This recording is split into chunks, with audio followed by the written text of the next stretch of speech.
11 वेळा ज्यांनी आपल्या राज्याचा अर्थसंकल्प अर्थमंत्री या नात्यानं मांडलेला आहे आणि केवळ राजकारण म्हणून नव्हे, एका राजकीय कुटुंबामध्ये जन्माला आलेली व्यक्ती म्हणून नव्हे, तर पवार साहेबांसारख्या एका वटवृक्षाच्या छायेखाली असताना, आणि असं म्हटल्या जाते की वटवृक्षाच्या छायेखाली उगवलेलं रोपटं हे काही वटवृक्षात रूपांतरित होऊ शकत नाही, परंतु केवळ पवार कुटुंबामध्ये जन्माला येऊन आणि ज्यांनी आज वटवृक्षाची पारंबी जमिनीमध्ये जाऊन आणि नव्या वटवृक्षात त्याचं रूपांतर व्हावं अशी स्थिती असताना त्या वटवृक्षाच्या पारंबीच्या मुळावरच गाव घातल्यागत आज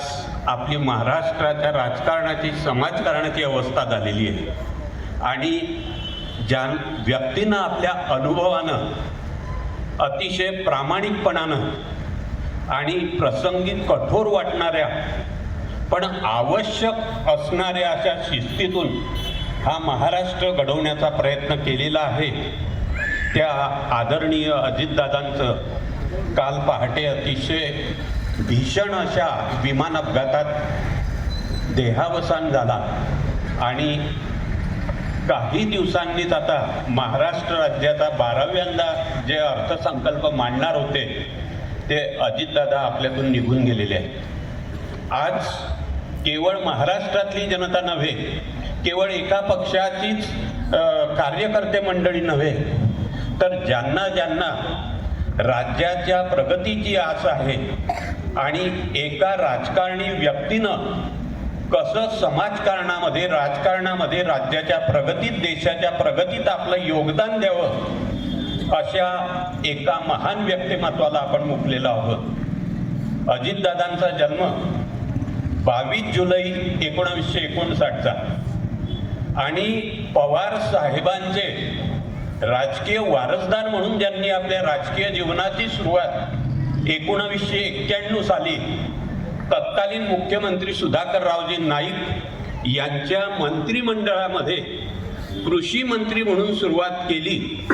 त्यानंतर अनेक मुख्यमंत्र्यांच्या मुख्यमंत्रीपदाच्या नेतृत्वामध्ये ज्यांनी अनेक खात्यांची धुरा यशस्वीपणे सांभाळली, त्याच्यामध्ये अर्थ खातं तर आहेच आहे, परंतु जलसंपदा मंत्री म्हणून ज्यांचं कार्य महाराष्ट्राच्या इतिहासात नोंद घेण्यासारखं आहे, त्याच्यानंतर ऊर्जा खातं की आज ज्या विद्युत मंडळाची अतिशय आर्थिक परिस्थिती दुरावस्थेची होती, त्या विद्युत मंडळाला ज्यांनी नफ्यामध्ये आणण्याचं काम ऊर्जा मंत्री म्हणून केलं.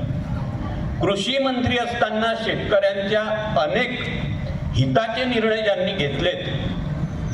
जलसंपदा मंत्री असताना ज्यांनी महाराष्ट्रामधल्या सातारा आणि सांगली जिल्ह्यांच्या सह्याद्रीच्या अभेद्य अशा कातळातून सातारा जिल्ह्यातून सांगली जिल्ह्यातल्या दुष्काळी भागामध्ये डोंगर खोदून सरोवरामध्ये बॉम्ब ब्लास्ट करून ज्यांनी साताऱ्यातलं पाणी सांगलीमध्ये नेण्याचं मोठं ऐतिहासिक कार्य केलं, ते आमचे अजितदादा.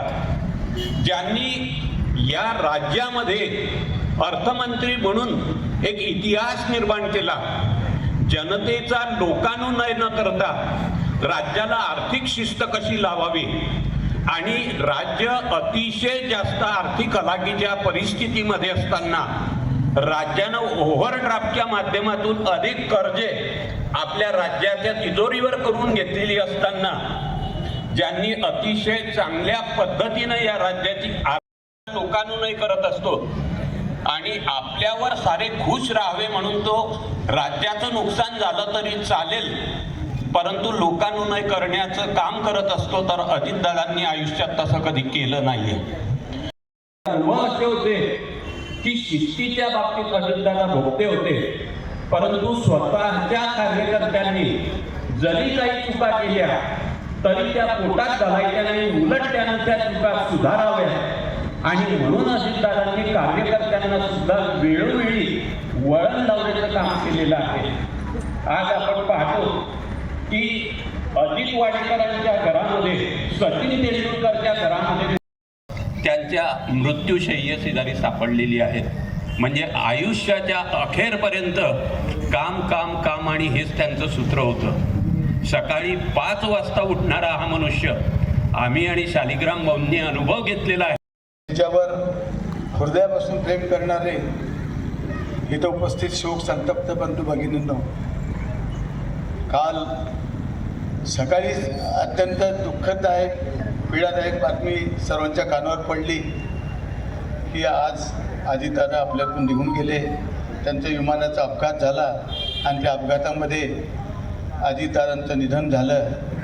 आताही या क्षणालाही मन मानायला तयार नाही की अजितदादा आपल्यामध्ये नाहीत म्हणून, परंतु नियतीचा खेळ वेगळाच असतो.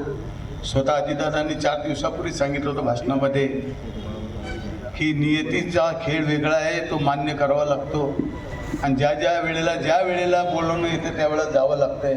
आणि 4 दिवसाने त्यांचं जे बोलणं आहे ते खरं होईल असं कोणाच्या मनालाही वाटलं नव्हतं आणि ते खरं निघालं. मी परमेश्वराकडे नेहमी प्रार्थना करतो की हे परमेश्वरा, कोणाला असं अवेळी अनाकाली मृत्यू येऊ देऊ नको आणि आम्हाला त्या व्यक्तीला श्रद्धांजली वाहण्याची वेळ येऊ देऊ नको.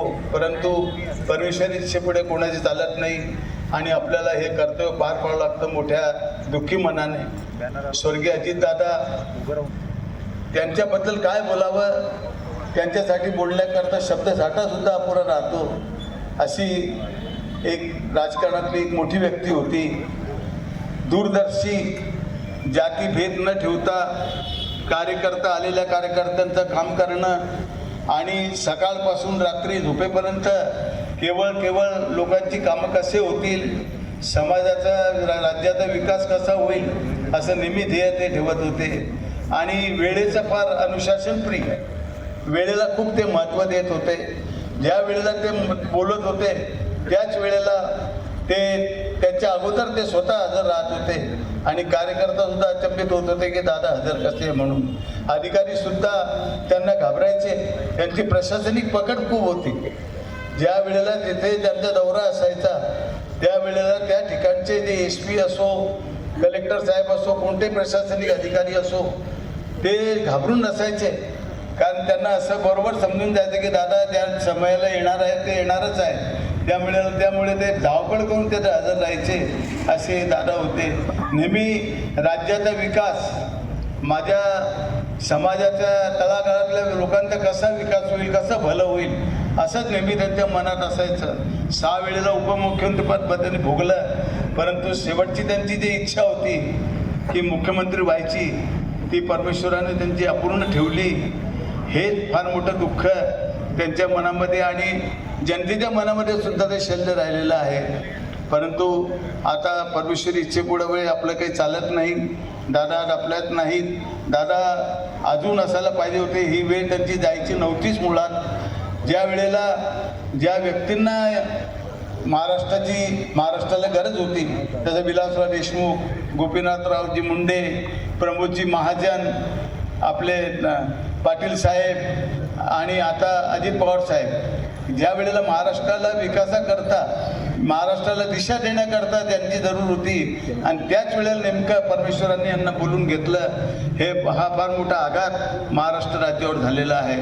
अतिशय कर्मठ, शिस्तप्रिय आणि कामाला महत्त्व देणारी अशी अजितदादा ही व्यक्ती होती. सर्वांना लोकप्रिय होती आणि त्यांची एक विशेष होती की त्यांनी ते पदाधिकारी आणि कार्यकर्त्यांना नावानिशी ते ओळखायचे, नावानिशी त्यांना बोलवायचे आणि त्यामुळे कार्यकर्त्यांच्या मनामध्ये, पदाधिकाऱ्यांच्या मनामध्ये आपुलकी होती.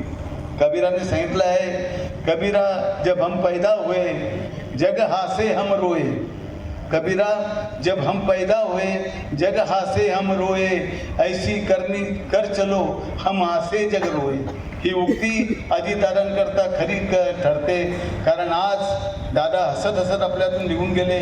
परमेश्वराने बोलवलं म्हणून निघून गेले. पण आज लाखो करोडो लोकांच्या डोळ्यामध्ये अश्रू मावत नाहीत. हे त्यांचं फार मोठं कर्तृत्व होतं. मी या क्षणी बोदवड तालुका विप्र समाज राजस्थानी विप्र समाजातर्फे आणि बोदवड तालुका काँग्रेस तर्फे त्यांना माझी भावपूर्ण श्रद्धांजली अर्पण करतो. त्यांना परमेश्वराने त्यांच्या आत्म्याला शांती प्रदान करो, त्यांच्या परिवाराला आणि संपूर्ण दुःखित महाराष्ट्र जनतेला हे दुःख सहन करण्याचं सामर्थ्य प्रदान करो, ही एवढी परमेश्वराचरणी मी प्रार्थना करतो आणि माझी श्रद्धांजली मनोगत आटोपतो. ओम शांती. कणखर आवाज आणि कामाचा झपाटा हे त्यांचं वैशिष्ट्य. सर्वात महत्त्वाचं जर त्यांचं जर गुण असेल तर वेळेवर काम निपटायचं. वेळेच्या ज्यांनी वेळ दिली त्यांना बरोबर वेळ द्यायचा. सकाळी 6 वाजता उठून कामाला लागायचं, 11 वाजेपर्यंत काम करायचं. लाडक्या बहिणीचा दादा भाऊ आज अनंतात विलीन झाला. लाडका बहिणी योजना आणण्यामध्ये दादांचा फार मोठा सहभाग होता. एक अभ्यासू व्यक्तिमत्व. 11 वेळा ज्यांनी अर्थ संकल्प राज्याचं मांडलं असा एकमेव नेता. सामान्य कार्यकर्त्यांची वागणूक, त्यांचे प्रश्न समजून घेणार असा एक उबदार राजकारणी आज आपल्यातून निघून गेला. त्याची जी पळपळी महाराष्ट्रात आज निर्माण झाली आहे ती भरून निघणं फार कठीण आहे. त्यांच्या कार्याला नमन करतो आणि परमेश्वर त्यांच्या आत्म्यात शांती देवो. पूर्ण महाराष्ट्राला हे दुःख सहन करण्याची शक्ती देवो हीच परमेश्वरी चरणी प्रार्थना करतो. आपल्या शब्दाला विराम देतो. जय हिंद, जय महाराष्ट्र अर्पण करतो. उपमुख्यमंत्री अजितदादा पवार या गेल्या चार दशकाहून अधिक काळात सातत्याने लोकांमध्ये मिसळून काम करणारा कर्तव्याने महाराष्ट्राच्या राजकारणात आपला स्वतःचा ठसा उमटणारा नेता हरवला. तसेच अजितदादा सारखा मनाचा आणि भावणारा कामाचा माणूस दूरदृष्टी राजकारणी पुन्हा होणे नाही. आणि तसेच बोदवड नगरपंचायत सर्व नगरसेवक, अधिकारी, कर्मचारी व वृंद आणि मुक्ताईनगरचे मतदारसंघाचे माननीय आमदार चंद्रकांत भाऊ पाटील यांच्या वतीने भावपूर्ण श्रद्धांजली अर्पण करते. महाराष्ट्र राज्याचे लोकप्रिय नेते, कणखर असे नेते, वेळेवर काम करणारे, दिलेला शब्द पाळणारे असे आपले अजितदादा आज आपल्याला अकाली निघून गेलेले आहेत. मला असं वाटतं आज आपले अजितदादा 20-25 वर्षाआधी निघून गेले आहेत. फार अत्यंत ही खेळाची बाब आहे. कधी स्वप्नातही विचार केला नाही की दादा इतक्या लवकर निघून जातील. अशा आपल्या लोकप्रिय आदरणीय दादांना आपण सर्व आमच्या बोदवड एज्युकेशन संस्थेतर्फे मी व आमचे सर्व सहकारी संचालक मंडळ, आमचे सर्व शाखांचे शिक्षक, प्राध्यापक वर्ग यांच्याकडून मी भावपूर्ण श्रद्धांजली अर्पित करतो. खरं तर राजकारणामध्ये शब्दांना सिंहासनावर स्थानापन्न करणारे स्वर्गीय प्रमोदजी निघून गेलेत. त्यानंतर राजकारणात आपल्या चेहऱ्यावर निरंतर स्मितहास्य जपणारे विलासराव निघून गेलेत. राजकारणामध्ये सूर्योदय ते सूर्यास्त, सेवा परमो धर्म हा भाव जपणारे स्वर्गीय आर.आर. आबा निघून गेलेत. राजकारणामध्ये खऱ्या अर्थाने समन्वयाची भूमिका जपणारे स्वर्गीय गोपीनाथराव मुंडे साहेब निघून गेले. आणि आज अखेर राजकारणातलं अनुशासन, राजकारणातली नियमितता कोलमडून पडली आहे.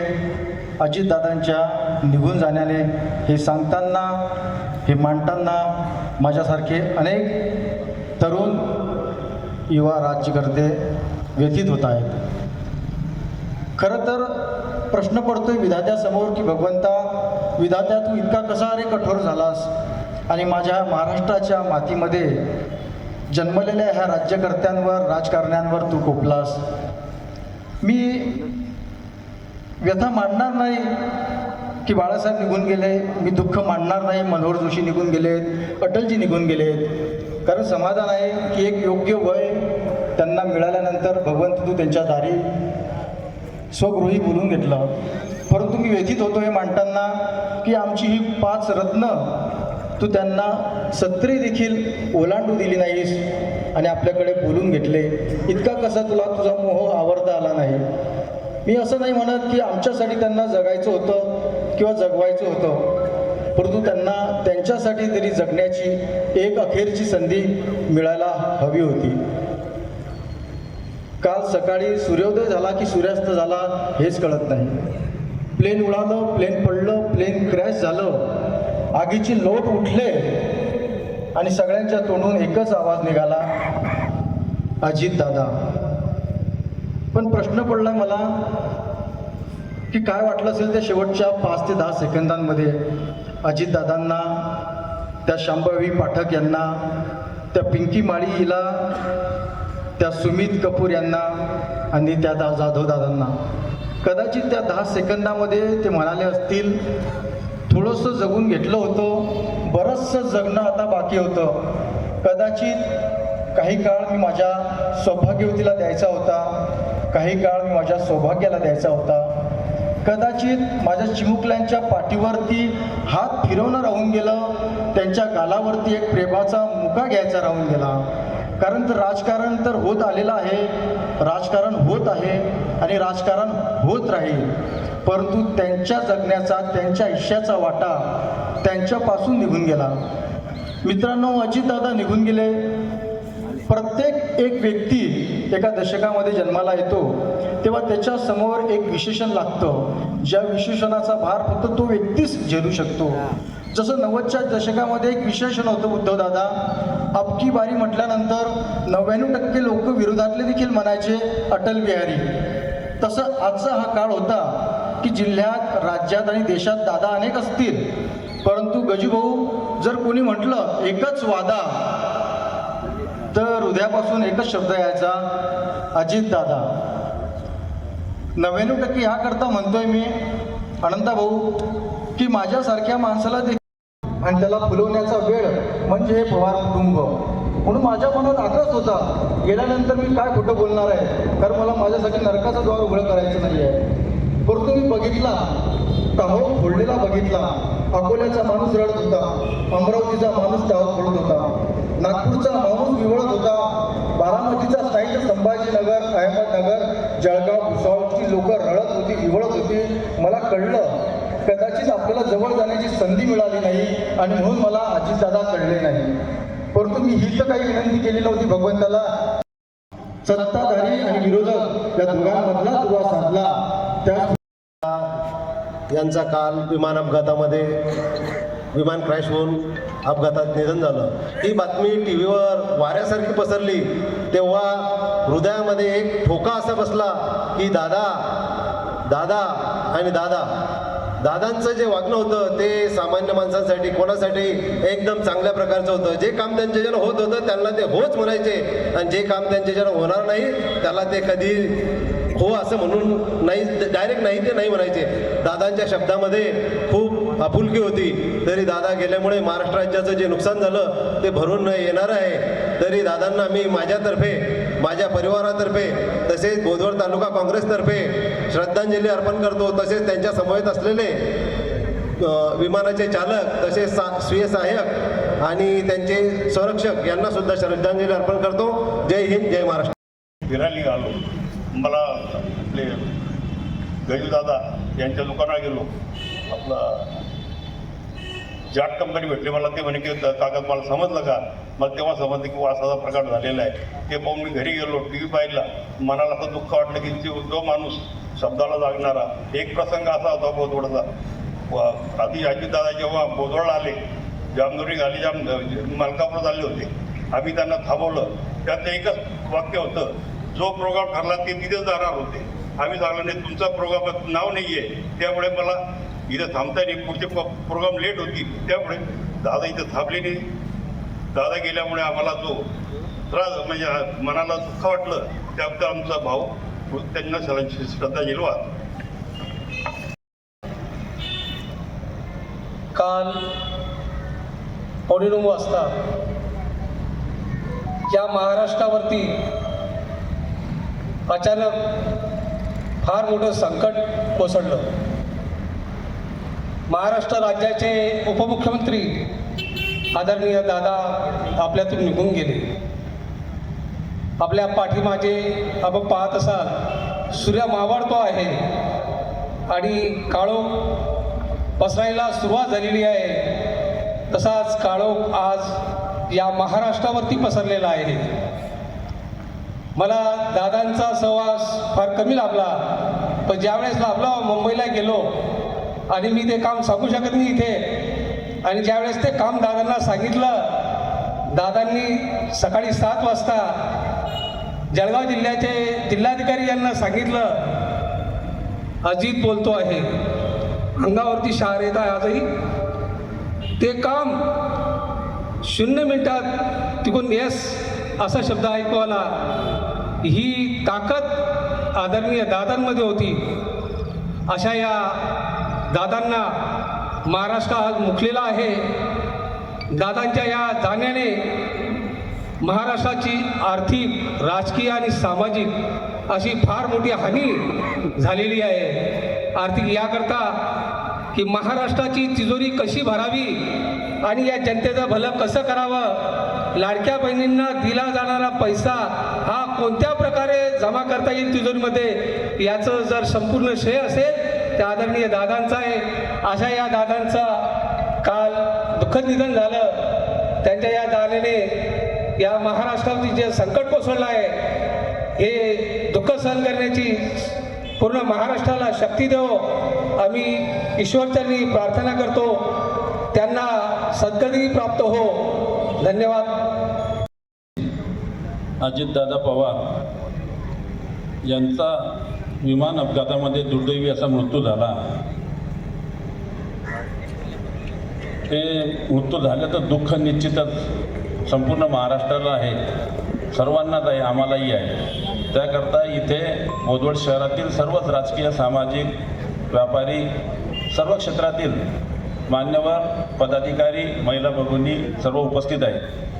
आणि खरोखर आम्ही दादांना मनापूर्ण श्रद्धांजली वाहण्याकरता इथे आलेलो आहे की दादांचा अनुभव सांगायचे झाले तर कैलास बोलला आम्हाला थोडी पुष्टी देईल की त्यांनी जे सांगितलं की सकाळी 7 वाजता जिल्हाधिकाऱ्याला फोन लावला, त्याचा साक्षीदार मी आहे. आणि स्वतःचं पद त्यांनी काही सांगितलं नाही की मी उपमुख्यमंत्री बोलतो आहे की कोण बोलतो आहे. त्यांनी हेच शब्दात बोलले, मी अजित बोलतो आहे. अधिकाऱ्याशी बोलताना दादांची हीच भाषा होती. दादांच्या बाबतीमध्ये वेळेचं कठोर प्रशासक म्हणून त्यांनी काम केले, यांची सर्व महाराष्ट्रभर ख्याती होती. आणि रोखठोक बोलणाऱ्या व्यक्तिमत्व असं दादांचं काम होतं. जे होईल ते होईल, नाही होईल ते नाही होईल हे स्पष्टपणे नकार होकार देणारे व्यक्तिमत्व होतं. भल्याही राजकारणामध्ये काय होतं की प्रत्येकाचं मन राखण्याकरता हो हो बघू करू विचार करू असं त्यांचे शब्द दिले जातात. पण दादांचा स्पष्ट वक्तव्य असा होता, हे नाही होणार ते नाही होणार, एकदम निर्भीडपणे ते सांगून मोकळे होऊन जात होते. असं दादा आपल्यातून निघून जाण्याचं निश्चितच दुःख आहे.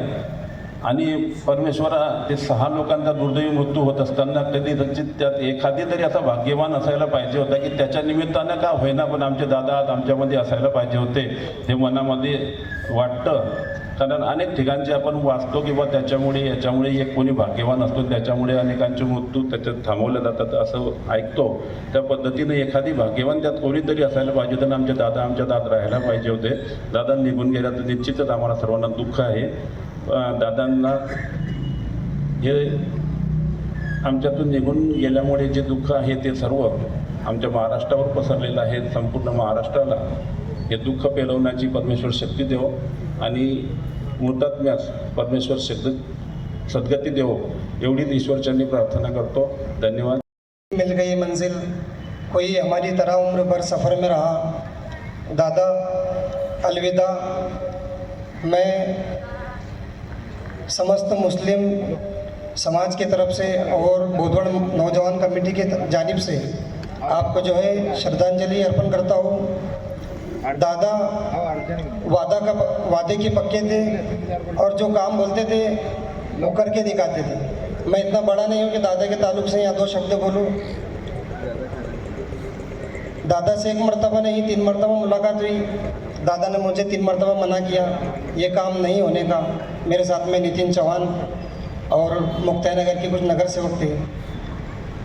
ये काम नहीं हो सकता। मैंने दादा को एक बात कहा था कि दादा,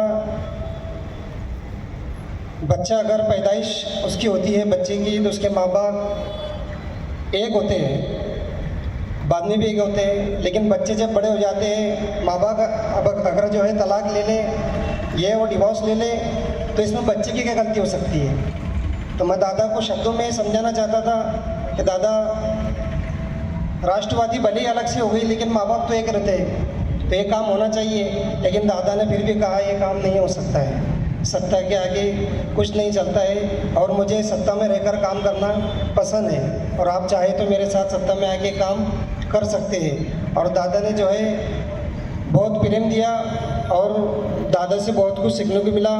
मैं जो है उनके परिवार को, अल्लाह जो है उनके परिवार को सब्र जमीन अता करे।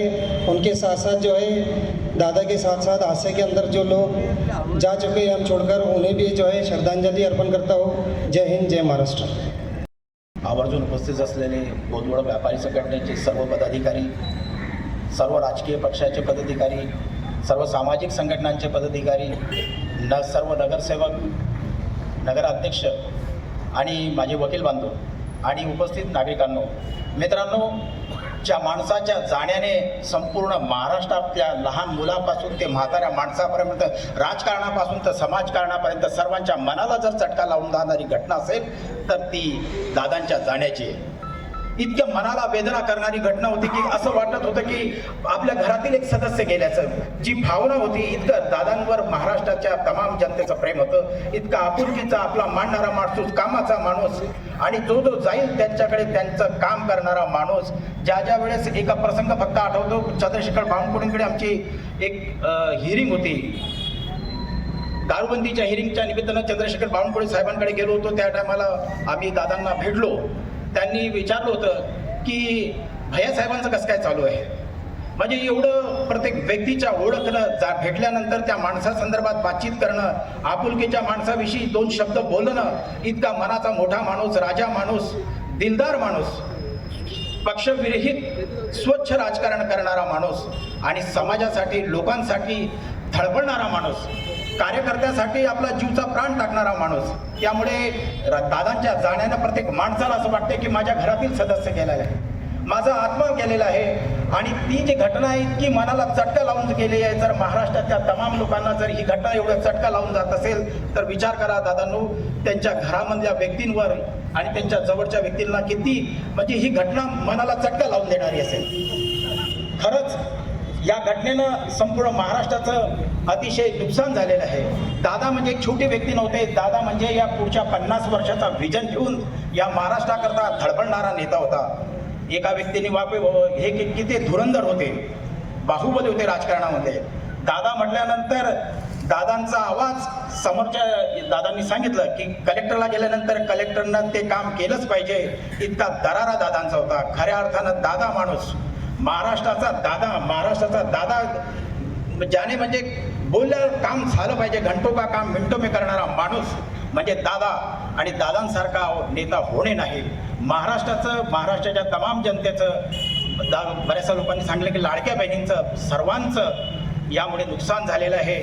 मी बोधवड तालुका वकील संघाच्या वतीनं, नोटरी असोसिएशनच्या वतीनं, महाराष्ट्र गोवा बार कौन्सिलच्या सर्व सन्माननीय सदस्यांच्या वतीनं दादांना श्रद्धांजली अर्पित करतो.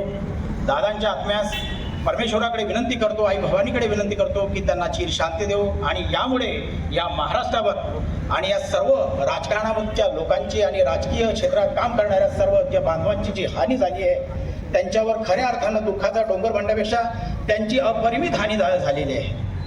अशी हानी भरून निघण्याकरता त्यांना परमेश्वर शक्ती देव अशी मी आपण सर्वांसमोर प्रार्थना करतो आणि पुनश्च दादांना माझ्या वकील संघाच्या वतीने श्रद्धांजली अर्पित करतो.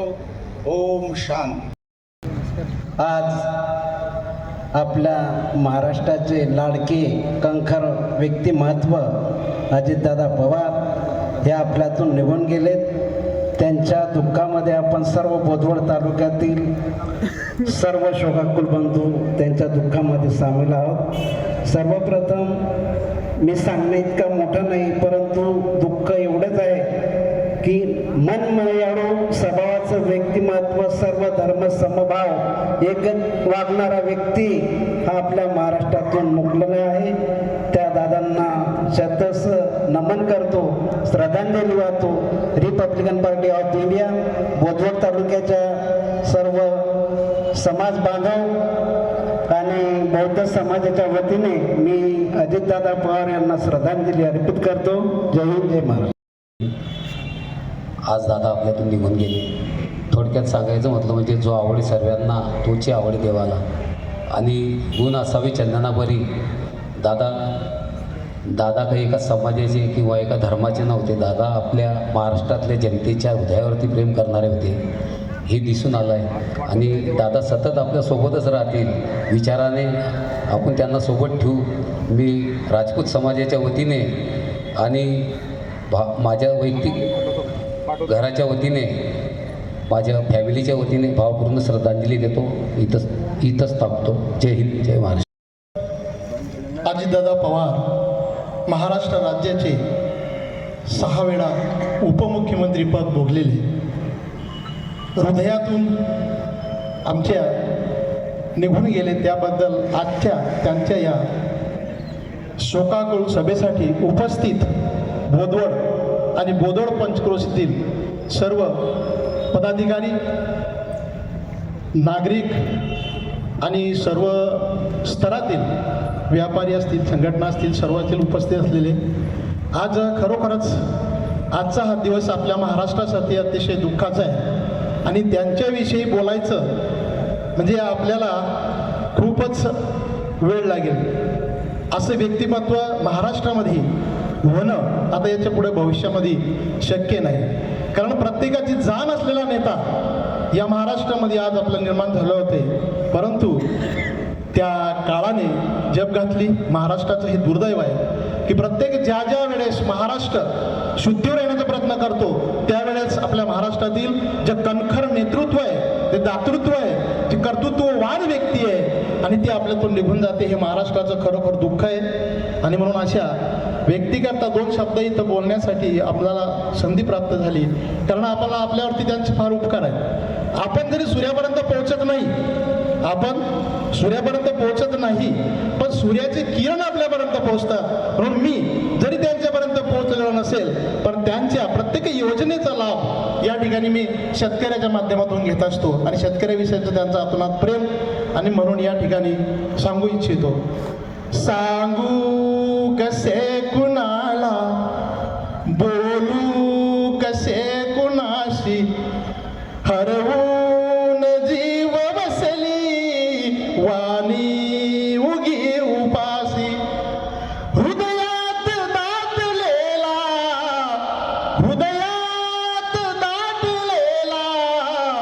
हुंदिका मोकळा झाला आणि वाटले दुपारी असतास सूर्य गेला. दुपारी असं वाटलं, संध्याकाळच्या ऐवजी हा सूर्य दुपारीच असतात गेला. आणि म्हणून त्यांच्याविषयी आज या ठिकाणी मला 2 शब्द त्यांच्या श्रद्धेबद्दल बोलण्याची संधी प्राप्त झाली. मी सर्वांना सांगू इच्छितो की महाराष्ट्रातील तमाम शेतकरी आणि शेतमजुराच्या वतीनं या ठिकाणी आपल्यातून निघून गेलेले आपले स्वर्गीय अजितदादाजी पवार साहेब यांना भावपूर्ण श्रद्धांजली अर्पित करतो. थांबतो. अजितदादांना भावपूर्ण श्रद्धांजली अर्पण करण्यासाठी आम्ही इथे सगळे राजकीय सामाजिक क्षेत्रातली तोलामोलाची मंडळी इथे आलो आहोत.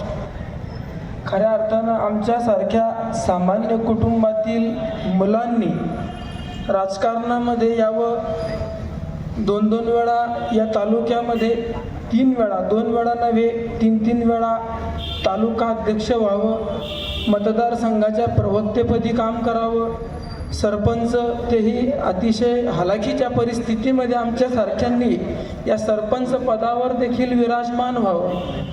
खऱ्या अर्थानं आज प्रामाणिकपणानं आपणा सर्वांच्या समोर कबूल देतो का ही सगळी ऊर्जा जर सुरुवातीच्या काळामध्ये कुठून आमच्याकडे आली असेल तर या राष्ट्रवादी काँग्रेस पक्षामध्ये काम करत असताना आणि त्याचप्रमाणे अजितदादा पवार यांची जी काम करण्याची जी कार्यशैली होती, ज्या पद्धतीनं त्यांची धडाडी, त्या धडाडीपणातला जो प्रामाणिकपणा, सामान्य गोरगरीब अतिशय त्यांचं एक वाक्य होतं का चांद्यापासून तर बांधापर्यंत काम करणाऱ्या प्रत्येकाशी त्यांची जी नाळ आणि ती प्रामाणिकपणाची जी नाळ जुळलेली होती, अतिशय तितक्याच प्रामाणिकपणानं आमच्यासारख्या गोरगरीब मुलांनी आम्ही कामं केली. आजपर्यंत आम्ही इथवर आलो.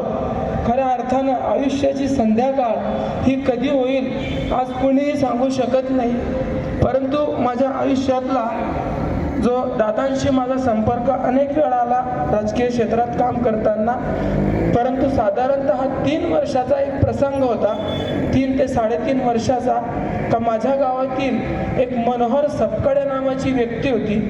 त्या व्यक्तीच्या मानेवरून बैलगाडीचं चाक गेलं होतं. त्या व्यक्तीला मी हॉस्पिटलला शिर्डीला घेऊन गेलो होतो. सुरुवातीच्या ज्या टेस्ट होत्या तिथल्या डॉक्टरांचं असं म्हणणं होतं का ह्या टेस्ट तुम्हाला बाहेरून करून आणाव्या लागतील, याच्यासाठी योजनेमध्ये कुठला आमच्याकडे तशी व्यवस्था नाही आहे. साधारणतः 30 ते 40 हजार रुपये या टेस्टसाठी त्या ग्रहस्थाला लागणार होते. अशा वेळेला आपण शिर्डीमध्ये आहे, इथे आपला कोण राजकीय लोकांशी संबंध नाही आहे. अशा वेळेला आपण आता कुणाला मदत मागावी? गावाकडे फोन करून बघितले, परंतु ते कुटुंब अतिशय आर्थिक सामान्य असल्यामुळे त्यांना देखील ते झेपवत नव्हतं. अशा वेळेला मी फोन चाचपडत बसलो आणि मला अजितदादांची आठवण आली. म्हटलं चल काय होईल, फोन उचलला जाईल किंवा नाही उचलला जाणार, पण आता आपण एक वेळा ट्राय तरी करून बघायचा. मी दादांना फोन केला. दादांना मी त्यावेळेला मला वाटतं मी मतदारसंघाच्या राष्ट्रवादी काँग्रेसच्या प्रवक्ते पदावर काम करत होतो. मी दादांना माझं पद सांगायच्या अगोदरच दादा तिकडून बोलले का पद सांगू नको, तुझं काम सांग. मी पटकन दादांना सांगितलं की असं असं पेशंट मी घेऊन आलो आहे, योजनेमध्ये ते पेशंटचं ऑपरेशन होणार आहे, परंतु दादा ज्या सुरुवातीच्या टेस्ट आहे ही करण्याची व्यवस्था नसल्यामुळे मला इथं काही मदत होईल का या पेशंटसाठी? इतक्या करता मी फोन केला. दुसऱ्या सेकंदाला दादांनी सांगितलं तिथं संग्राम कोते पाटील नावाचा आपला एक कार्यकर्ता आहे, त्याच्याकडे जा, तुला सगळी मदत होईल. 40 हजार रुपये अपेक्षित होते. संग्राम कोते पाटील या नावाच्या माजी प्रदेश अध्यक्ष व्यक्तीनं आम्हाला तिथं सर्वतोपरी मदत केली. 40 हजार रुपयाचा जो खर्च होता, काही टेस्ट ज्या होत्या त्या आम्हाला नाशिकवरून करून आणायच्या होत्या. सांगायचा अर्थ इतका होता की तू माझ्या पक्षाचा जरी असेल, माझा कार्यकर्ता जरी असेल, पण तू एक सामान्यातला सामान्य माणूस आहे, तुझं काम आहे ते करणं माझं क्रमप्राप्त आहे. त्याच दिवशी मी थोडा वेळ जास्तीचा घेतला. म्हणजे याचा अर्थ हाच आहे की महाराष्ट्रातल्या या 13 कोटी जनतेपैकी निदान 8 कोटी जनतेशी तरी दादा आजपर्यंत बोलले असतील. आणि आज हा 8 कोटींचा नव्हे तर 13 कोटींचा जो पोशिंदा आहे हा आमच्यातून गेला. येवती ग्रामपंचायतीच्या वतीनं, त्याचप्रमाणे येवती ग्रामपंचायतीच्या सर्व ग्रामस्थांच्या वतीनं आमदार साहेब, बंधू भगिनींनो, काल आपण सगळ्यांनी दूरदर्शनवर पाहिलं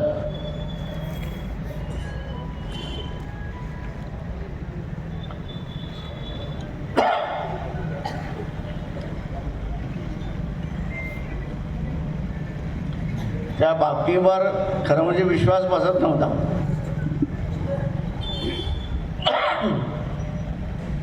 अजितदादांचा माझा तसा काही फारसा संबंध आला नाही, परंतु अनेकांच्या अनुभवातून मला अजितदादा समजले आणि वेळेवर कुठली गोष्ट जी वेळ सांगितली आहे त्या वेळेवर करणे, दिलेला शब्द पाळणे असा करणारे काही नेते आहेत. त्यातले अजितदादा एक फार महत्त्वाचे नेते होते. त्यांच्या परमेश्वराने त्यांची वेळ चुकवली ही अतिशय दुःखद बातमी आहे आणि सगळ्यांच्या मनाला चटका लावून देणारी गोष्ट आहे. अजितदादा विकास पुरुष असं म्हटलं आपण त्यांना तरी काही वावगं ठरणार नाही. त्यांनी खूप विकासाची कामं केली. त्यांच्या परिसराचा आपण जर कधी गेलो बारामतीला तर खरोखरच ते नंदनवन आहे. म्हणजे ज्या काळात वायफाय कोणाला माहिती नव्हतं त्या काळात वायफायची व्यवस्था बारामतीमध्ये होती. 2007 साली माझा मुलगा तिथे पायलटच्या ट्रेनिंगसाठी होता. म्हणजे इतकी व्यवस्था त्या काळात होती. अशा दादांना, पवार साहेबांना खरोखरच मानलं पाहिजे की राजकारणात राहून त्यांनी आपापल्या क्षेत्राचा खूप मोठा विकास त्यांनी करून घेतला.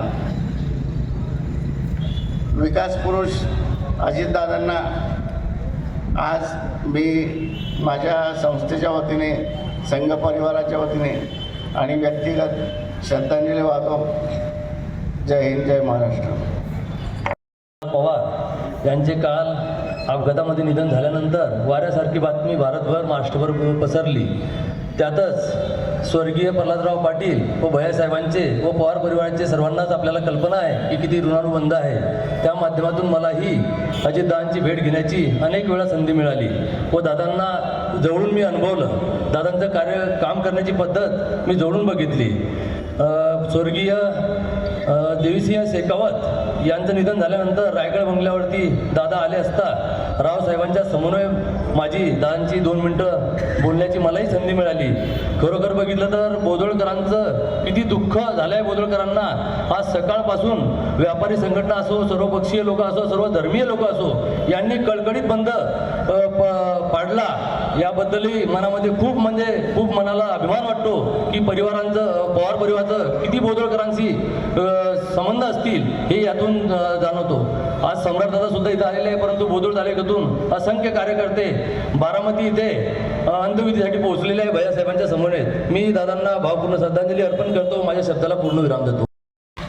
एक ओजस्वी तारा निखळलेला आहे आणि या ताऱ्याच्या जाण्याने महाराष्ट्र राज्याच्या नव्हे तर देशाच्या नभोमंडळातील एक देदीप्यमान नेतृत्वाला हा देश मुकलेला आहे.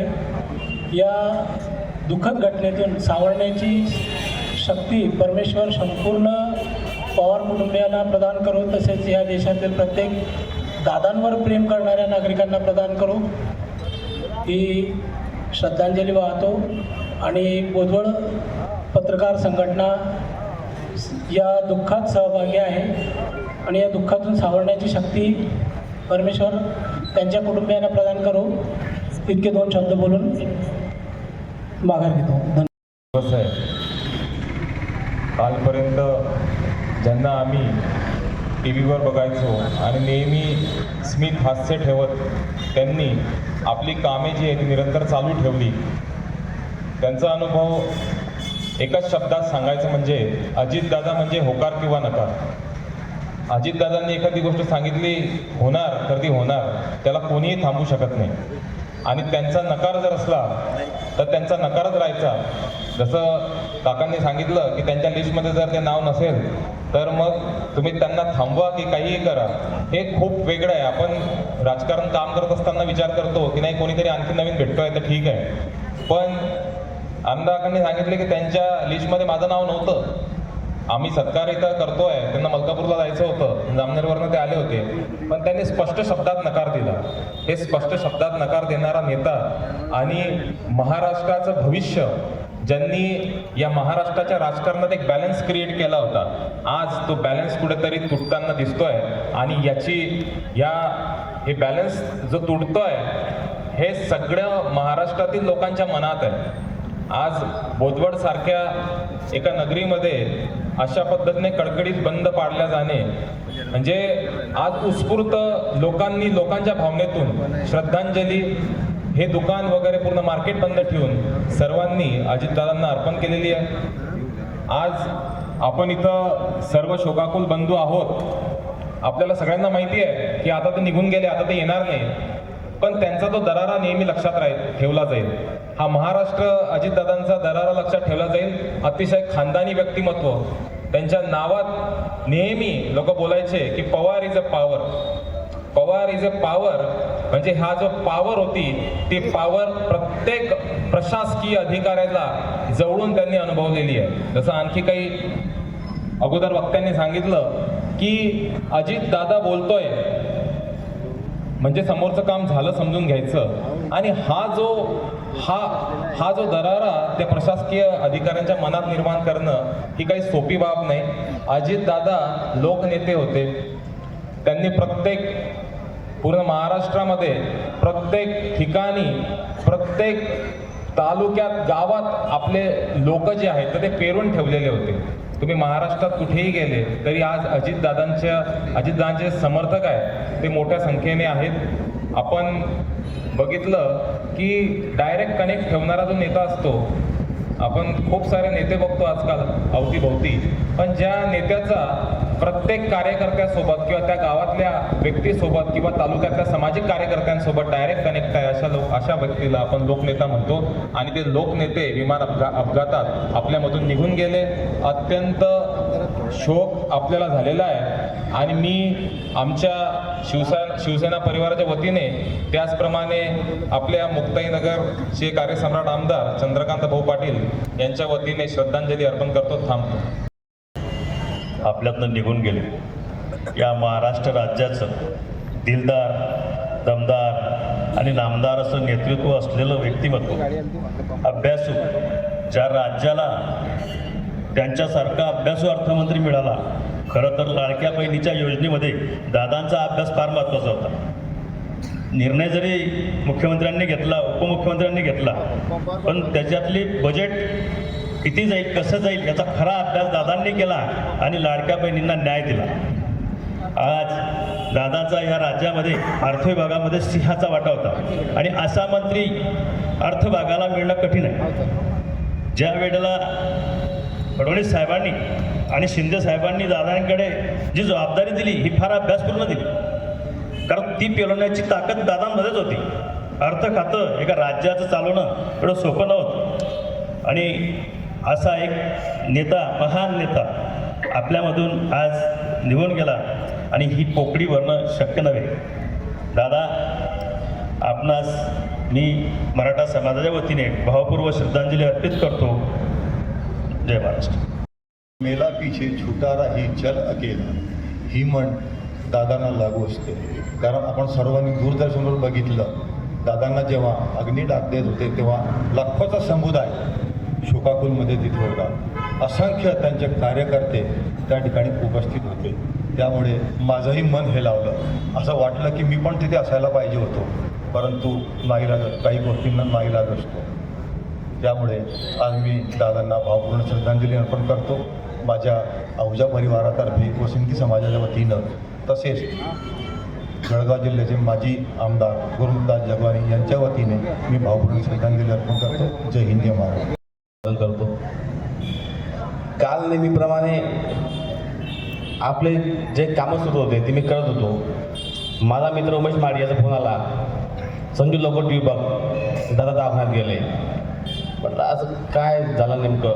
नाही, बघ म्हणे. मी बघितलं.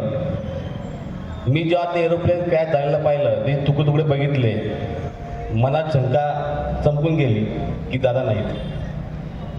हे एवढ्या जड अंतकरणाने मी ते कबूल केलं की नाहीच. लगेच खाली ब्रेकिंग न्यूज आला की दादासहित 5 व्यक्ती गेले. अत्यंत दुःखद घटना आहे ती. हे मन अजूनही सहन करत नाहीये किंवा ते स्वीकारत नाही की दादा नाही आहेत. दादांचा माझा सहवास काही फार मोठा नाही. 2024च्या विधानसभा अगोदर जवळजवळ 6 महिन्या अगोदर आम्ही त्यांना भेटलो. महाराष्ट्रातले जवळजवळ 150 ते 200 संभाजी ब्रिगेडचे कार्यकर्ते अमोलदादा मिटकरींच्या माध्यमातून त्यांना भेटले. दादांनी आम्हाला 7 वाजेची वेळ दिलेली होती रात्री, की तुम्ही निवांत या, आपण बसू, बोलू आणि तुमची जे काही मनामध्ये काही शंका कुशंका आहेत किंवा तुमचा काही कार्यक्रम आहेत त्यानुसार आपण काम करू. दादांनी पूर्ण व्यवस्था केली होती. जवळजवळ आम्हाला 7 ते 10 ही वेळ दिली. जेवणाचा कार्यक्रम झाला, प्रत्येकाशी आपुलकीने बोलले, कधी आजदाईपणा नाही किंवा धांगली नाही. प्रत्येकाचं मन शांतपणे ऐकून घेतलं, नावांशी बोललेत. ठीक आहे म्हणे, आता या काही गोष्टी शक्य नाहीत, आपण हे निवडणूक होऊ द्या, आपण चांगल्या पद्धतीने करू. महाराष्ट्रातले राजकीय समीकरण बदलले, दादांना काही निर्णय घ्यावे लागलेत, पण दादांनी कधी मला सांगितलं नाही मी आमच्या धर्माचा नेता आहे, मी आमच्या जातीचा नेता आहे. त्यांची भूमिका स्पष्ट होती. लोकांनी आपल्याला सत्ता दिलेली आहे, ते लोकांचे काम करण्यासाठी. मी आज शिवराय फुले शाहू आंबेडकर ह्या विचारधारेचा पाईक आहे. त्यांची जी हे बोल आहे, ह्या देशातील, ह्या राज्यातील जो समाज अल्पशिक्षित, वंचित, शोषित, अल्पसंख्याक आहेत यांना आश्वस्त करणारा होता. दादा त्यांचा आवाज होता. दादा एक कणखर व्यक्तिमत्व होतं. दादांकडे मी आज 3 कामं घेऊन गेलो होतो. आज म्हणजे या मागच्या 2 वर्षामध्ये दादानी ते काम एकदम तडकाफडकी 2 काम मागे लागले होते. एक काम बाकी होतं आणि ते काम बाकी असतानाच दादा निघून गेलेत. खरं तर शब्द संपले. अमोलदादा मिटकरींच्या माध्यमातून आम्ही फार त्याच्या जवळ गेलेलो होतो. मी म्हणजे आज समजा तुम्ही आज माझं फार मोठं वैयक्तिक नुकसान झालेलं आहे. मी सर करण्याच्या पलीकडे झालेलं आहे. हे जे प्लेन काय झालेलं आहे यांच्या मागे जो शंका कुशंकेचा फार मोठं कल्लोळ उभं राहिलेलं आहे. कदाचित ते खोटं ठरव असं मी बोलतो आणि दादांनी मी अत्यंत असं पूर्ण श्रद्धांजली व्यक्त करतो आणि थांबतो. जय हिंद, जय महाराष्ट्र. 7:45 वाजता दादा आपल्यातून निघून गेले. मनाला न पटणारी अशी बातमी आपण ऐकली.